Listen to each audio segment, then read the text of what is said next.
السلام علیکم ورحمۃ اللہ وبرکاتہ۔ معزز ناظرین، آج کی اس ویڈیو میں ہم غسل کے تعلق سے کچھ ضروری باتوں کو جاننے کی کوشش کریں گے۔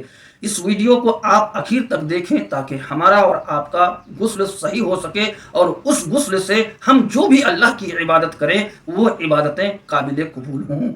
آئیے ہم غسل کے تعلق سے کچھ باتیں جانتے ہیں۔ غسل میں 3 فرض ہے۔ 3 فرض کلی کرنا۔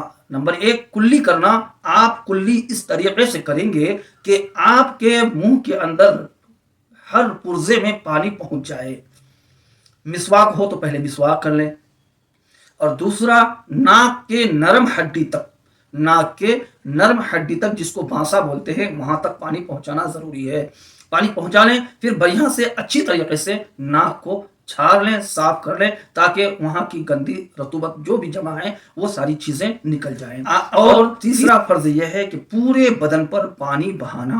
آپ ذرا غور سے سنیں کہ بال برابر بھی جگہ کہیں خشک نہ رہ جائے جہاں پانی نہ پہنچا ہو، تاکہ آپ کا غسل بہتر ہو اور اس غسل سے آپ جو نماز ادا کریں گے، قرآن مقدس کی اگر تلاوت کرنا جانتے ہیں تلاوت کریں گے، XYZ، اور آپ بالکل پاک و صاف ہو جائیں گے تاکہ ہمارا ایمان بھی مضبوط ہو۔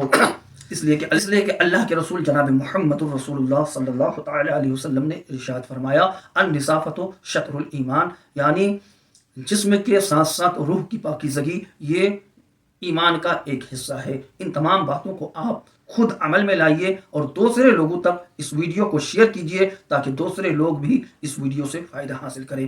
چینل کو سبسکرائب کر دیجیے ضرور، اور ویڈیو کو ایک لائک کیجیے۔ السلام علیکم ورحمۃ اللہ وبرکاتہ۔